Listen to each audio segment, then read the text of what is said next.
এখন দুখন নহয় 12খনকৈ নাট মঞ্চস্থ কৰা হ'ব নলবাৰীৰ বিশেষ এটা স্থানত আৰু কিয় কৰিব কি আছে গোটেইখিনি আপোনালোকে ভিডিঅ'টোৰ জৰিয়তে চাবলৈ পাব। Hey friends, welcome to my YouTube channel and Facebook page Mridul's blog. আজি মই আপোনালোকক দেখুৱাম নলবাৰীৰ এক বিশেষ স্থানত য'ত 12খনকৈ নাট মঞ্চস্থ কৰা হ'ব আৰু এই নাটৰ যিসমূহে নাট প্ৰদৰ্শন কৰিব তেওঁবিলাক অকল নলবাৰীৰ নহয় অসমৰ বিভিন্ন জিলাৰ পৰা তেওঁবিলাক আহিছে নলবাৰীলৈ আৰু নলবাৰীত এই নাটসমূহ মঞ্চস্থ কৰিব। কিয়নো বৰ্তমান নলবাৰীত চলি আছে 34 সংখ্যক প্ৰসন্ন নাৰায়ণ চৌধুৰী একাংকা নাট প্ৰতিযোগিতা। নলবাৰী আঞ্চলিক ছাত্ৰ সন্থাৰ উদ্যোগত 34 সংখ্যক এই প্ৰসন্ন নাৰায়ণ চৌধুৰী একাংকী নাট প্ৰতিযোগিতা অনুষ্ঠিত কৰা হৈছে আৰু যোৱাকালিৰ পৰা আৰম্ভ হৈছিল, আজি দ্বিতীয় দিনা। গতিকে আপোনালোকক এই ভিডিঅ'টোৰ জৰিয়তে মই নাটকৰ সম্পূৰ্ণ দৃশ্যাংশ নেদেখুৱালেও যিমান দূৰ পাৰোঁ আপোনালোকক দেখুৱাবলৈ প্ৰয়াস কৰিম। গতিকে চাই থাকক ভিডিঅ'টো একেবাৰে শেষলৈ।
মই বৰ্তমান উপস্থিত আছোঁ নলবাৰী শ্বহীদ ভৱন বাকৰিত আৰু এই শ্বহীদ ভৱন বাকৰিত আপোনালোকে এখন বিশেষ যি মূল দুৱাৰ দেখিছে আপোনালোকে নিশ্চয় আপ্লুত হৈছে এই দুৱাৰখন দেখি। ইমান ধুনীয়াকৈ ধুনীয়াকৈ সজাই পৰা লৈছে আৰু এই সজাই পৰা লোৱাৰ মূল কাৰণ ইতিমধ্যে আপোনালোকক মই অৱগত কৰাইছিলোঁৱে যে নলবাৰী আঞ্চলিক ছাত্ৰ সন্থাৰ উদ্যোগত 34 সংখ্যক প্ৰসন্ন নাৰায়ণ চৌধুৰী একাংক নাট ইয়াত অনুষ্ঠিত কৰা হৈছে আৰু আজি দ্বিতীয় দিন 12খনকৈ নাট ইয়াত মঞ্চস্থ কৰা হ'ব আৰু ইতিমধ্যে নাটকৰ শুভাৰম্ভ অনুষ্ঠান হৈ গ'ল।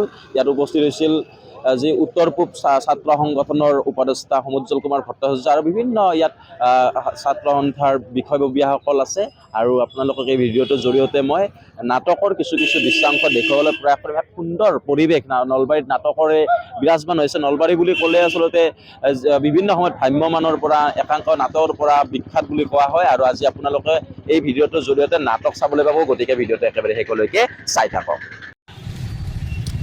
আটক ধুনীয়াকৈ সজাই তোলা হৈছে মূল দুৱাৰখন। নলবাৰী শ্বহীদ ভৱন বাকৰিৰ আৰম্ভণিতে এইদৰে আটক ধুনীয়া দুৱাৰ আপোনালোকে দেখিবলৈ পাব আৰু গেটখনেৰে সোমোৱাৰ পিছত চাওকচোন ইমান আলোকসজ্জাৰে সজ্জিত কৰি ইমান ধুনীয়া পৰিৱেশ আৰু ছাত্ৰ সন্থাৰ ইয়াত পতাকাসমূহ আছে। 34 সংখ্যক এইবাৰ নাট প্ৰতিযোগিতা অনুযায়ী ইয়াত 34খন পতাকা উত্তোলন কৰা হৈছিলে আৰু চব ইমান ধুনীয়া নাট্য মন্দিৰটো ইয়াত আলোকসজ্জাৰে সজ্জিত কৰি তোলা হৈছে। এক সৌন্দৰ্য মানে ক'বলৈ গ'লে ফটো তুলিবলৈ ধুনীয়া আৰু ইয়াত শ্বহীদৰ স্মৃতি ইয়াত বিৰাজমান হৈ আছে আৰু তেওঁলোকৰ বন্তি প্ৰজ্বলন কৰা হৈছে শ্বহীদৰ স্মৃতিত। সজল নয়নে সুঁৱৰিছোঁ আৰু এয়া হৈছে প্ৰসন্ন নাৰায়ণ চৌধুৰীৰ প্ৰতিকৃতি। নলবাৰীৰ সুসন্তান মাধ্যমান্তনৰ কৰ্ণধাৰ প্ৰসন্ন নাৰায়ণ চৌধুৰী। এয়া শ্বহীদ ভৱনৰ বাকৰিতে অনুষ্ঠিত হৈছে 34 সংখ্যক নাট প্ৰতিযোগিতা।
বস্তুৰ দাম দেখা নাই দাম দেখা বস্তু নহয় শুনাও নাই নে শুনিছো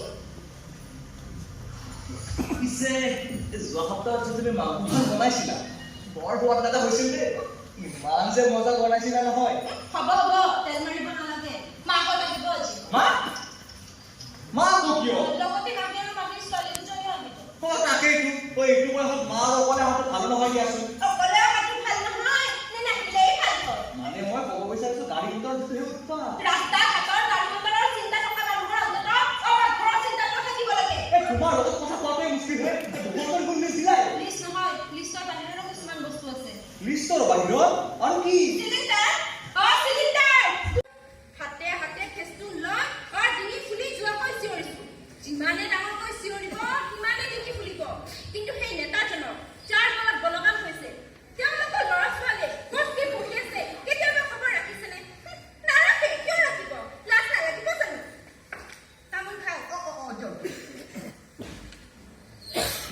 এই এটা তামোলৰ দাম 8 টকা হৈছে এইটাই তামোল যে সিহঁতৰ পৰাহে কিনিব লাগে কিয় কিনিব লাগে কেতিয়াবা ভাবি চাইছেনে কিয় বাৰু লাজ লাগে বাৰীৰ তামোল কেইটা বজাৰত বিকিব লাজ লাগে বৰুৱা আজি উঠে নেকি বাৰু আপুনি যে ভাল লাগে এইখিনি কাগজ আপুনি যেনে তেনে মিলাবলৈ চেষ্টা কৰিব আমাৰ জানিব যে ন্যায্য দাবী মানুহে জানিব লাগিব আহিছো বৰুৱা জানেনে পাহৰিছিলো পইচা অলপ দি পঠাইছো খৰচৰ বাবে লওকচোন নালাগে নালাগে কিমান দিব হ'ব দিয়ক বাৰু তেন্তে আহিছো নতুনকৈ যি যোগদান কৰিছে মহিলাজনী এইজনী কিন্তু কামটো কৰাৰ ব্যৱস্থা কৰি দিব দেই আহিছো